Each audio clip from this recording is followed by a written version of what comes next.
Bismillahirrahmanirrahim. Assalamualaikum warahmatullahi wabarakatuh. Alhamdulillahilladzi hadana lihadza wa ma kunna linahtadiya laula an hadanallah. Asyhadu an la ilaha illallah wa asyhadu anna Muhammadan abduhu wa rasuluhu la nabiyya ba'da amma ba'du. Saya Julia Fitri, NIM 2230209015 akan menjelaskan kurikulum Merdeka di RA. Selanjutnya, Kurmer RA. Yang pertama, RA merupakan peletakan fase fondasi kesiapan bersekolah. Yang kedua, kegiatan bermain sebagai proses belajar yang utama. Yang ketiga, menerapkan pembelajaran yang membangun 6 kemampuan fondasi anak plus pendidikan berbasis agama Islam. Yang keempat, menerapkan masa perkenalan bagi siswa baru selama 2 minggu pertama.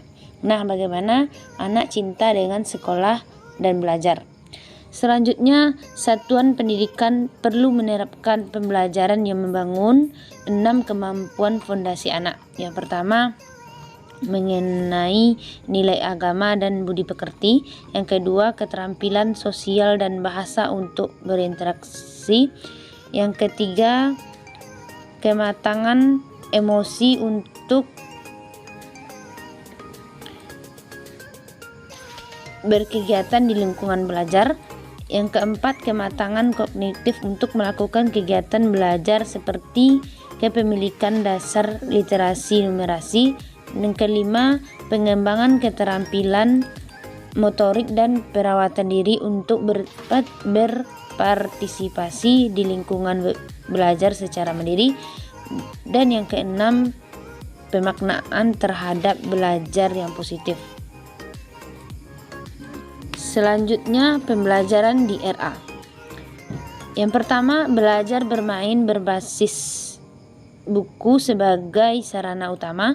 Yang kedua, kalistung bukan satu-satunya dan bukan yang utama. Yang ketiga, pembelajaran yang membangun 6 kemampuan fondasi anak tambah berbasis agama Islam. Yang keempat, pembelajaran dilaksanakan secara aktif dan interaktif untuk membangun rasa ingin tahu siswa. Selanjutnya, 2 jenis asesmen. Bagian formatif.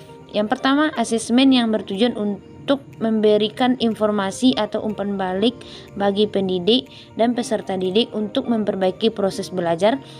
Yang kedua, asesmen formatif pada PAUD ada 2. Yang pertama, asesmen awal untuk mengetahui kesiapan peserta didik untuk mempelajari materi ajar.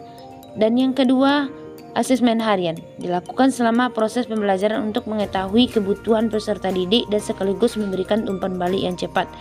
Bagian sumatif. Yang pertama, asesmen yang dilakukan untuk memastikan ketercapaian keseluruhan tujuan pembelajaran learning goals yang telah direncanakan untuk dicapai dalam kurun waktu tertentu. Yang kedua, asesmen sumatif digunakan untuk menyusun laporan hasil belajar. Yang ketiga, asesmen sumatif bukanlah testing dan juga bukan sebagian hasil evaluasi untuk penentuan kenaikan kelas atau kelulusan.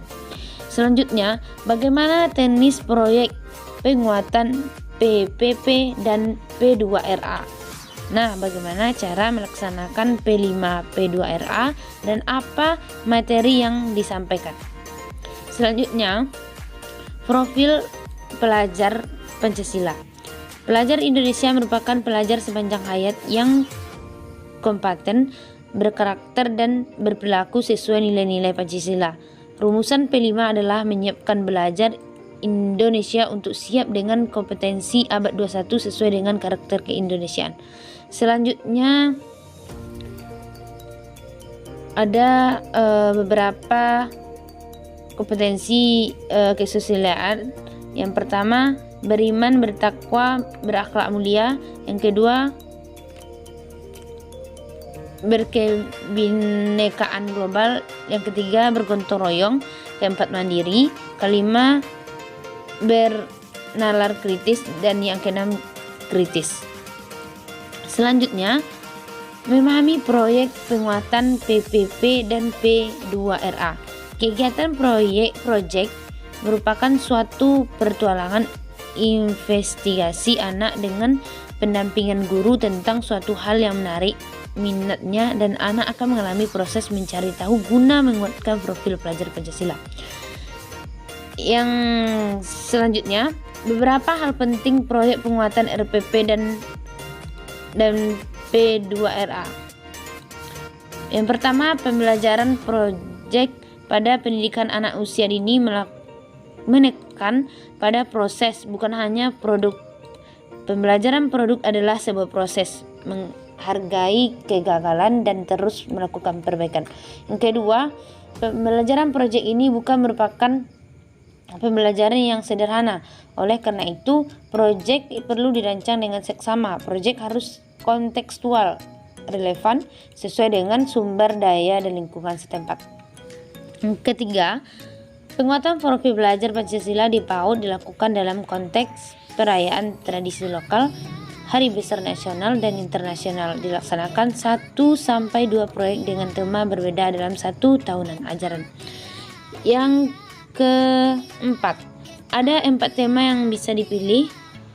Yang pertama, aku sayang bumi. Yang kedua, aku cinta Indonesia. Yang ketiga, bermain dan bekerja sama. Dan yang keempat, imajinasi. Yang kelima, kegiatan P5 P2RA ini juga dilakukan dengan 3 proses perencanaan, pelaksanaan, dan evaluasi.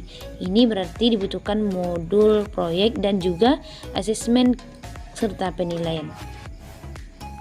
Mungkin hanya ini penjelasan materi dari kurikulum Merdeka di RA. Assalamualaikum warahmatullahi wabarakatuh.